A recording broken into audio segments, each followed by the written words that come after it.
입니다. 여호수아 10장 우리 8절에서 15절입니다.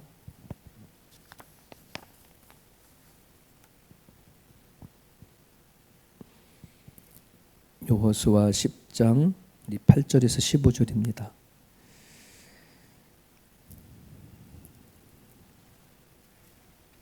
같이 읽습니다. 시작. 그때에 여호와께서 여호수아에게 이르시되 그들을 두려워하지 말라. 내가 그들을 내 손에 넘겨주었으니 그들 중에서 한 사람도 너를 당할 자 없으리라 하신지라. 여호수아가 길갈에서 밤새도록 올라가 갑자기 그들에게 이르니 여호와께서 그들을 이스라엘 앞에서 패하게 하심으로 여호수아가 그들을 기본에서 크게 살육하고 벳호론에 올라가는 비탈에서 추격하여 아세가가와 막게다까지 이르리니 그들이 이스라엘 앞에서 도망하여 벳호론의 비탈에서 내려갈 때에 여호와께서 하늘에서 큰 우박덩이를 아사가에 이르기까지 내리심에 그들이 죽었으니 이스라엘 자손의 칼에 죽은 자보다 우박에 죽은 자가 더 많았더라. 여호와께서 아무리 사람을 이스라엘 자손에게 넘겨주시던 날에 여호수아가 여호와께 아뢰어 이스라엘의 목전에서 이르되 태양아 너는 기브온 위에 머무르라. 달아 너는 아일론 골짜기에서 그리할지어다 하매 태양이 머물고 달이 멈추기를 백성이 그 대적에게 원수를 갚기까지 하였느니라. 야설의 책에 태양이 중천에 머물러서 거의 종일토록 속히 내려가지 아니하였다고 기록되지 아니하였느냐. 여호와께서 사람의 목소리를 들으신 이 같은 날은 전에도 없었고 후에도 없었나니 이는 여호와께서 이스라엘을 위하여 싸우셨습니다. 여호수아가 온 이스라엘과 더불어 길갈 진영으로 돌아왔더라. 아멘.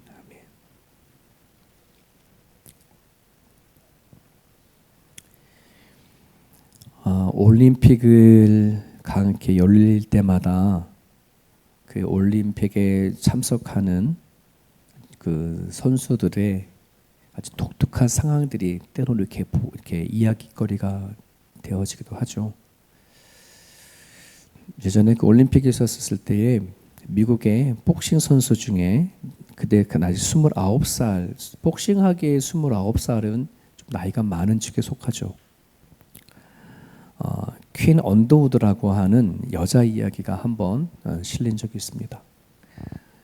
이 여자는 자기 언니랑 아버지랑 이렇게 살아왔어요. 물론 이제 엄마가 계셨는데 엄마랑 이제 이혼을 하고 아버지가 언니 두 자매를 이렇게 키워왔는데 어렸을 때부터 이 아버지가 두 자매를 성폭행을 했어요.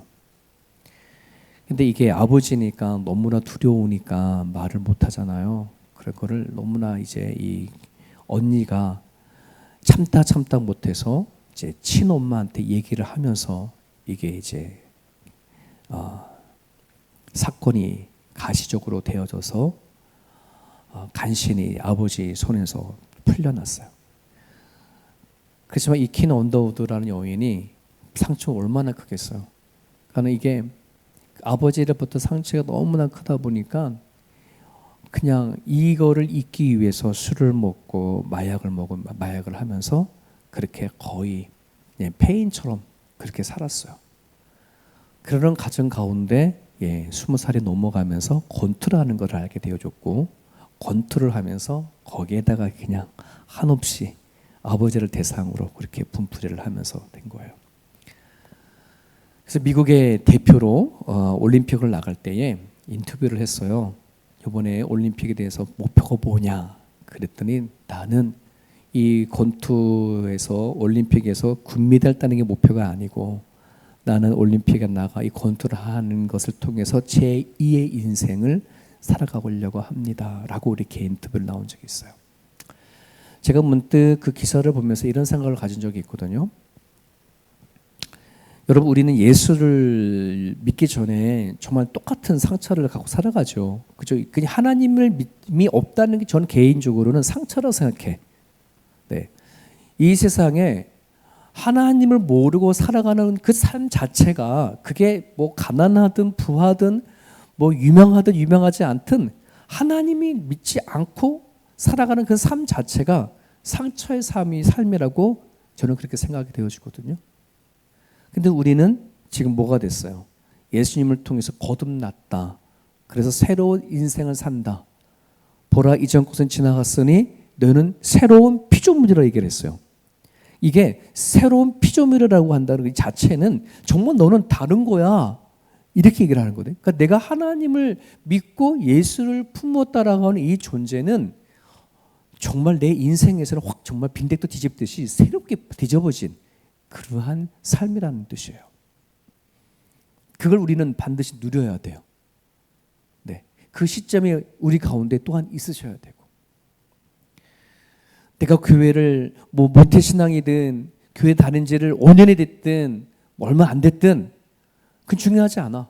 모태신앙이든 그 10년을 믿었든 30년을 믿었든 내가 하나님 앞에 나는 새로운 피조물이라고 하는 내 삶에 대한 인식을 빈대떡에 확 뒤집어지듯이 뒤집어지는 그 삶의 인생이 나한테 있냐? 이게 있어야 돼. 성경 그 얘기를 하거든요. 무엇을 품고 살아가야 내 주변에 있는 사람들에게 변화시킬 수 있을까? 나는 수많은 사람들은 아마 누구를 변화시키려고 하는 게 초점이 아닐걸요? 다 나 자신에 대한 초점일걸요? 나는 얼마나 행복하게 살아가고 얼마나 나는 이것이 초점을 맞추지. 과연 나는 무엇을 품어야 사람들을 내가 만나는 가족이든 내 이웃이든 정말 선한 영향력을 줄 수 있을까?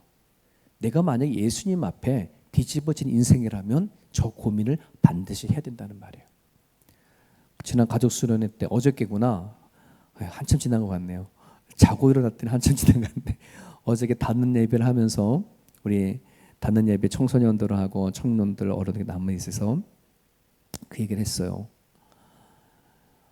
청소년들아, 정말 우리가 거듭났다라고 한다면 너희들이 공부하고 직장을 가든 돈을 벌든 뭐 하든 하나님 안에서 이게 질문을 던지지 아니하면 우린 진짜 새로운 사람이 된 거 아니거든. 그렇게 얘기를 했어요. 정말 내가 돈을 벌든 어떤 일을 하든 뭐를 하든 예수를 믿는 사람들은 질문을 던져야 돼.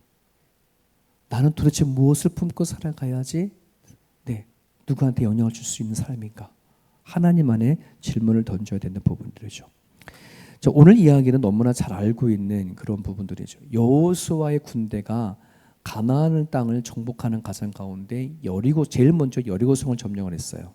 그 다음에 아이성, 그 다음에 기브온을 치려고 했는데 기브온 족속이 이미 여호수아가 군대가 어떤지 아니까 싸우려고 하지 않아.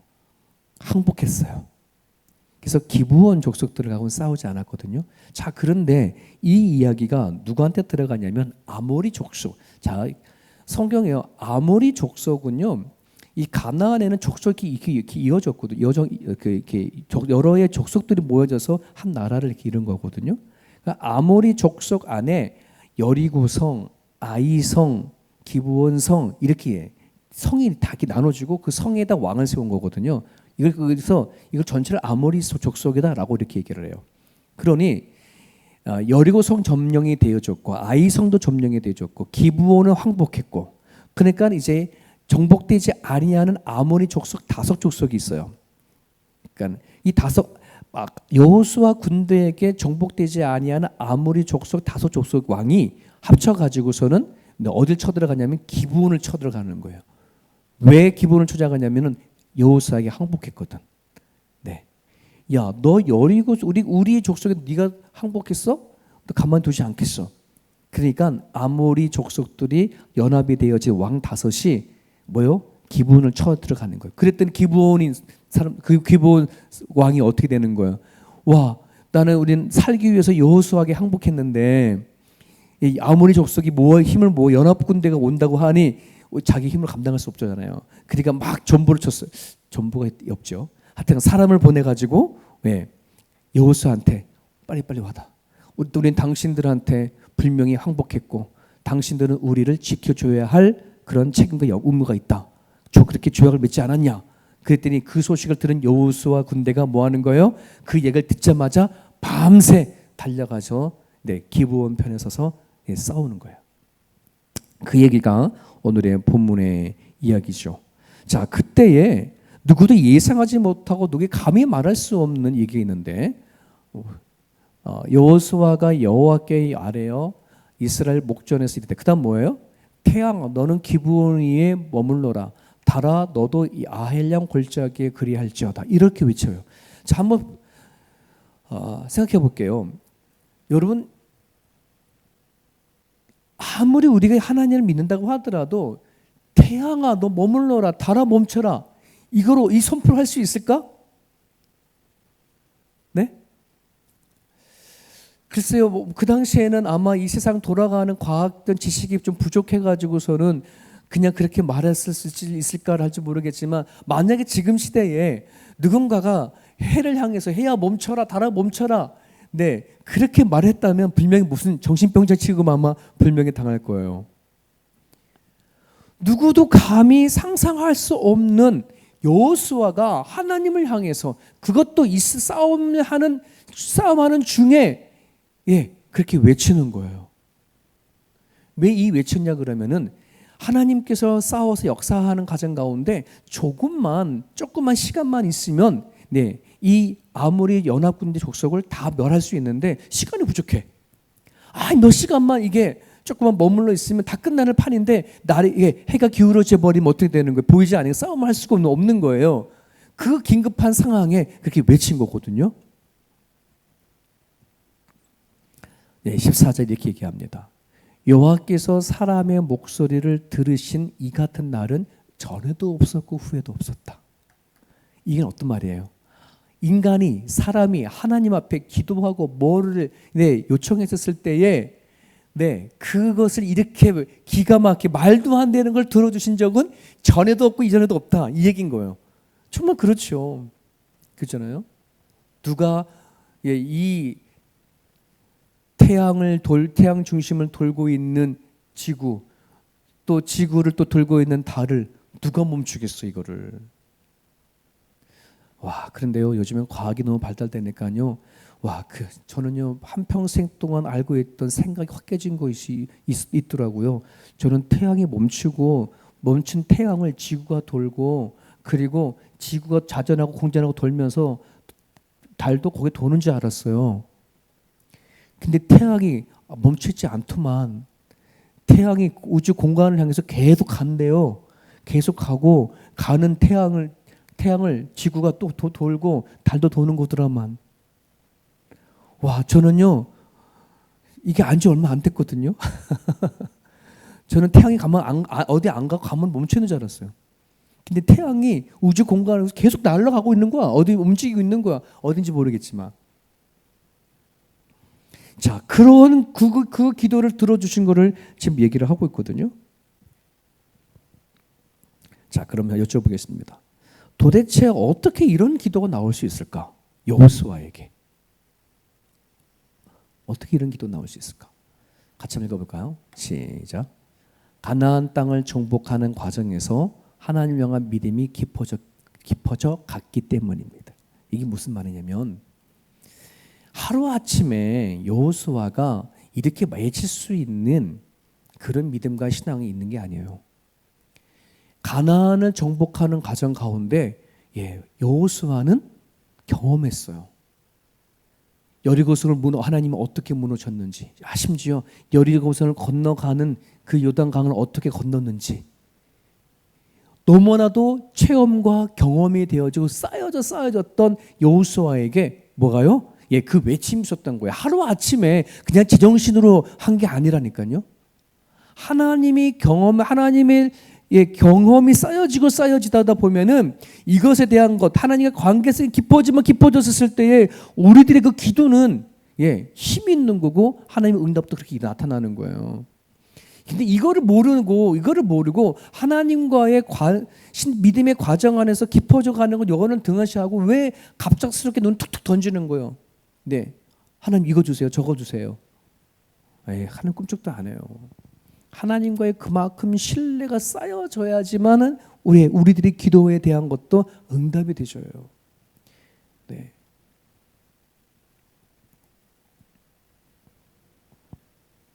여러분, 나에게 역사하시는 하나님의 능력을 우리가 정말 경험하기 원한다면, 그리고 하나님을 향한 믿음이 쌓여질 수 있기를 원한다면, 꼭 두 가지 놓고 기도해 주시길 바랍니다. 오늘 9절에 이런 말씀이죠. 여호수아가 길갈에서 밤새도록 올라가 갑자기 그들에게 이르니, 이런 말이 있어요. 기브온이 사람이 전보를 보냈어요. 야, 지금 아모리 사람들이 연합이 쳐들어 들어온다다. 여호수아에 와서 도우라, 이렇게 한 거죠.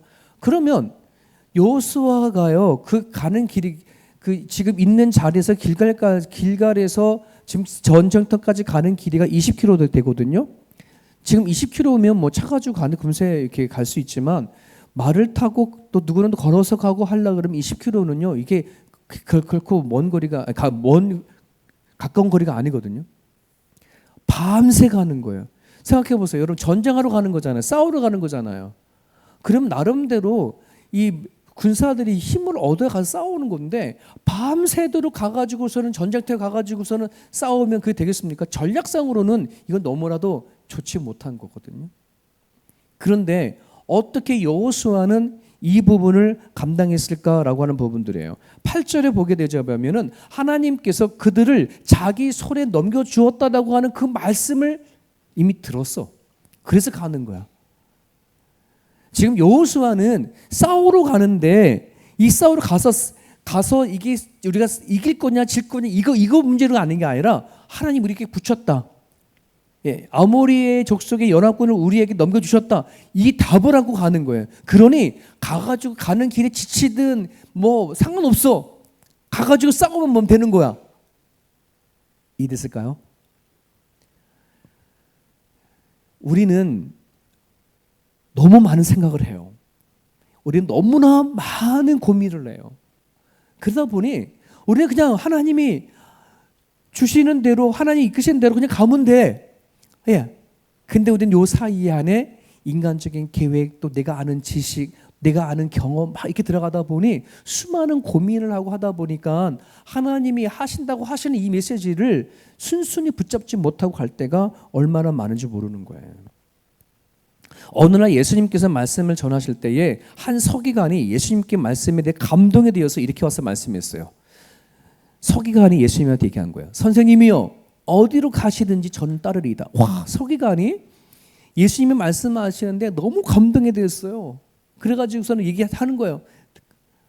선생님, 주님, 어디로 가시는지 제가 따라가겠습니다. 이렇게 했거든요. 근데 저 말에 예수님이 뭐라 얘기하신지 아세요? 너무나 잘 알 거예요. 여우도 굴이 있고 공중의 새도 거처가 있지만 인자는 뭐가 봐? 머리 둘 곳이 없다. 이해 기억나시죠? 저 말씀이 저 서기가 말한 다음에 그 말씀을 하신 거거든요. 무슨 말이에요? 야, 너 나한테 가려고 그러면 그 길이 쉽지가 않아. 너 편안히 쉴 곳도 아마 없을걸? 이런 거예요. 자, 그러면 예수님이 그렇게 말한 다음에 그럼에도 불구하고 서기관이 따라 갔어요? 안 갔어요? 그 뒤에 답이 없어. 계속 찾아봐서 서기관이 예수님이 저 말에 저렇게 말씀하신 바 해도 그래도 가겠습니다라고 해서 갔는지 안 나타났다는 말은 돌아갔다는 얘기예요. 예수님이 그러는 거예요. 내가 저기로 간다. 나를 따라와라. 이게 우리에게 얘기하신 거거든요. 자, 우리는 이리로 갑니다. 이리로. 내가 원하고 계획했던 길로 우리는 늘 갔었어요. 하나님을 모른 채 일로 갔었어요. 근데 하나님을 알았거든요. 예수님을 알았어. 그러면 예수님 뭐라 그러냐면, 야, 네가 가던 길이 아니야. 저리로 나 따라와라. 이렇게 얘기를 하거든요. 여쭤보겠습니다. 잘 생각하셔야 돼요. 나는 나름대로 실력이고 계획이, 난 달란트도 있고 해가지고 나는 막 이렇게 가려고 하는데 하나님 다른 직업이나 다른 일을 하래. 이렇게 부르는 이런 방향 트는 게 아니에요. 오해하지 마세요. 많은 사람들은 이런 부분 때문에 하나님 믿는 게 싫다라고 막 그러거든. 아니, 하나님은 그런 얘기 하는 게 아니에요. 그래서 마치 나는 뭐 건축하러 일로 가고, 나는 다른 길로 의사로 가고, 나는 나름대로 기계공으로 가고, 나름대로의 서기관으로 가고, 수많은 네 나름대로 가는데 무조건 하나님의 부름 다 신학해야 되는지 아나 봐. 네. 제가 한국에 두려고 있었을 때 서울대 다니는 친구인데, 그 친구가 신앙생활을 하면서 예수님을 만났어요. 그러더니 자기 하던 거 때려치고 신학을 가겠대. 상담을 해와서 저한테 저 신학을 가도 되나요? 가지 마 그랬어요. 너 그냥 서울대 가가지고서는 너 열심히 해. 거기 안에서 하나님 전해. 내가 저리로 간다라고 하고 나를 따라오라. 여러분 예수님께서 이걸 기억해 주십시오. 나를 버릴 수 없는 두려움이 주님 따라가는데 가장 큰 걸림입니다 라고 한다는 말이 뭐냐 그러면 하나님이 우리를 부르시는 그 부름은 어떤 일이나 직업 이런 가는 방향 이게 아니라 내가 예수 그리스도의 십자가 안에서 나를 내려놔야 하고 나를 죽어야 하는 부분을 가지고 얘기를 하는 것이에요. 내가 살아왔던 생각과 내가 가지고 있는 마인드와 내가 가지고 있는 감정들을 예수님 때문에 내려놓고 하는 부분을 얘기를 하는 것이지 내가 뭔가 가지고 있는 달란트를 확 뒤집어가지고 이 얘기가 아니거든요. 그런데 우리는 나를 버릴 수 없는 두려움이 되게 너무나 강해. 다른 말로 말하면 내가 죽을 수 있는 게 죽는다는 자체가 너무너무 두려운 거예요. 나는 죽고 예수로 살지만 나는 내가 나 자신을 죽으려고 저 말은 너무나 좋지만 내가 죽으려고 한다는 것은 너무나 이거는 싫어. 이게 이 얘기인 거예요. 여러분 하나님을 신뢰하면 신뢰할수록 나를 내려놓을 수 있거든요. 하나님을 믿으면 믿을수록 내가 내 고집과 내 아집을 내려놓고 하나님이 원하는 마음으로 살아낼 수가 있어요. 이게 어떠한 길이든 어떠한 무엇을 하든지 마찬가지거든. 여러분 인생을 살아가다 보면은 내가 무슨 일을 하고 있느냐 뭘 하나 이 얘기가 중요한 것이 아니라 어떠한 일을 하든 그 안에서 내 마음 상태가 주를 향한 마음이냐 아니면 그냥 내 아집을 위한 살아가는 마음이냐 늘 이것에 대한 갈등이 너무나 크더라고요. 여러분 기도 없이 말만 하는 신앙은 하나님의 능력을 경험할 수 없어요. 기도 없이 말만 하는 신앙. 이거는 하나님의 경험을 할 수 없어. 정말 내가 하나님을 신뢰한다면 반드시 기도해야 돼. 그 기도가 쌓여졌을 때에 하나님께서 나를 통해서 무엇을 원하시는지 그 원한다는 말은 눈에 보이는 일이 아니라 그 일 속에 사람을 대하거나 무엇을 대할 때 내 마음이 어떠해야 되어지는지를 알려주신다는 거예요. 오늘 14절 이런 말씀도 있죠. 여호와께서 사람의 목소리를 들으신 이 같은 날 어떤 날이냐면 하나님을 철저히 경험한 날이에요. 이전에도 없고 이후도 없다. 하나님이 이 사람으로 태어나서 경험하는 것 중에 가장 큰 경험이 아닐까 싶어요. 어쩌면 해가 멈추고 달이 멈추는 거를 여호수아 그 시대 말고 누가 그걸 경험했겠어요. 그렇지 않습니까? 여러분 오늘 우리가요 살아가는 데 있어서 하나님의 능력을 경험하기 원한다고 한다면은 하나님 앞에 내가 기도하면서 하나님과의 1대1의 관계에서 오는 그러한 체험들이 쌓여져야 돼요. 잠언서에 있는 말씀을 같이 읽을게요. 시작. 소망이 더디 이루어지면 그것이 마음을 상하게 하거니와 소원이 이루어지는 것은 곧 생명의 나무라. 여러분 그렇잖아요. 생명의 나무다. 지난 주일날 요한계시록에 나오는 생명의 나무 얘기를 했지만 예수님이 자체라 얘기를 했어요. 즉 우리들 안에 예수님 믿는 생명수가 원동력이 막 흘러나오려 그러면 이것이 결국은 내가 하나님으로부터 오는 기도에 대한 응답을 받았을 때에 그에게 더 능력이 파워풀하거든요. 그렇죠? 하나님이 내 기도에 대한 응답을 확인하지 아니하고서는 어떻게 내 안에 생명수가 흘러갈 수 있을까요? 그럴 수 없다라고 얘기를 하는 건데요. 자, 근데 우리들의 소망이 왜 더디어 이루어지는가? 내가 하나님을 바라고 원하는 소망이 왜 더디어 이루어지는가라고 한다고 했었을 때 그건 하나님과의 관계성이 항상 하나님과 관계성. 아까 말씀드렸던 것처럼 하루아침에 이루어지지 않아요. 네가 하나님 앞에 기도하고 기도해서 정말 내가 하나님과의 관계성이 쌓이다 보면은 내가 안에 하나님 앞에 기도했던 것들에 대한 응답을 들어요. 이 응답이 한 번, 두 번, 세 번 쌓여져야 진짜 내 안에 내 남은 인생을 하나님 앞에 헌신하고자 할 수 있는 그 생명수 같은 힘이 거기에 등장한다는 것이에요. 하나만 말씀드리고 마칠게요. 여러분 지존파라고 아시나요? 예전에 아마 여기 계신 분 지존파를 아실 거예요. 지존파 그 중에 6명이 아주 똘똘 뭉쳐가지고 사람 5명을 완전히 살인하고 그 사람 죽인 사람을 먹기까지도 할 정도로 거의 인간을 포기한 그런 자잖아요. 그래서 지존파가 잡혀져 가지고서는 다 사형 선고를 받았어요. 자, 그런데 이 지존파는 대해서 아는데 잡혀가지고 감옥에 있는 동안에 이 지존파를 향해서 복음을 전한 사람은 잘 기록이 남아있지 않아요. 근데 예전에 좀 나왔는데 요즘에는 막 인터넷 찾아보니까 거의 찾을 길이 없어. 왜 그런가 싶었더니 이재명 대통령 이름이 똑같거든요. 그래서 이재명 대통령이 다 없애버렸나? 그래서 이재명을 검색을 하면 대통령만 나오지 이 사람은 안 나와. 그 이재명 집사인데요. 사랑의 교회 이재명 집사님이신데 이 이재명 집사님이 책을 냈는데 이 책에 어떤 책이냐 그러면 거기 적혀있죠. 낙엽이 지기 전에 사랑을 이라는 말이에요. 지존파를 감옥에 사형 선고를 받았을 때에 이 이재명 집사님이 5일에 한 번을 찾아갔어요. 5일에 한 번씩 계속해서. 근데 이 살인자들이니까 다가가기도 어렵고 가자마자 문전박대를 대할 때가 너무나 많았거든요. 그럼에도 불구하고 5일에 한 번씩 가가지고서 영치금 3만 원씩 계속 보내주는 거예요. 그 6명을 위해서. 영치금 3만 원을 갈 때마다 보내드리는데 50번이나 했고요. 그리고 그 사람들에게 96통의 사랑의 편지를 썼어요. 거기에 거기 있는 지존파의 사람들이 마음이 녹고 녹아져서 김현양이라고 하는 그 지존파의 사람이 물론 다 거의 6명이 죽을 때에 예수를 용접을 하고 죽었지만은 특별히 김현양이라고 하는 그 나이 찾아보니까 그 당시에 22살이었더라고요. 22살이었던 김현양이라고 하는 그 형제가 죽은 다음에 신발 안에 요 말씀이 기록되어 있었대요. 그래요.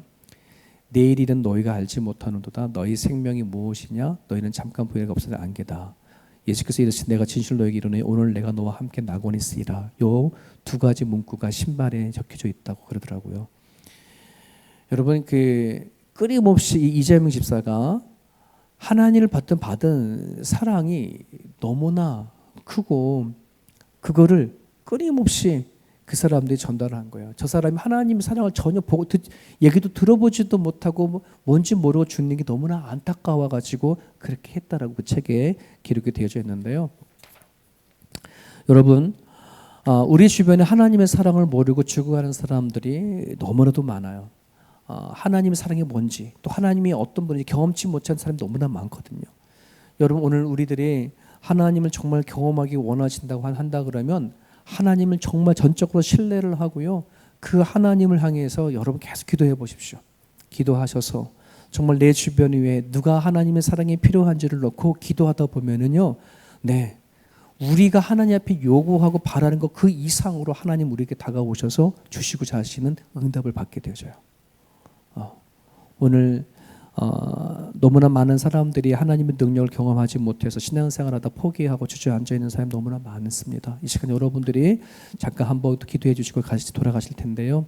하나님을 모르는 사람들을 위해서 여러분 기도해 주시고 또 여러분 주변 위에 신앙생활 포기한 사람 아까 기도했지만 한 번 더 한 마음으로 한 번 더 기도해 주시고 그렇게 돌아가 주셨으면 감사하겠습니다. 주신 말씀 붙잡고 이제 같이 한번 기도하겠습니다.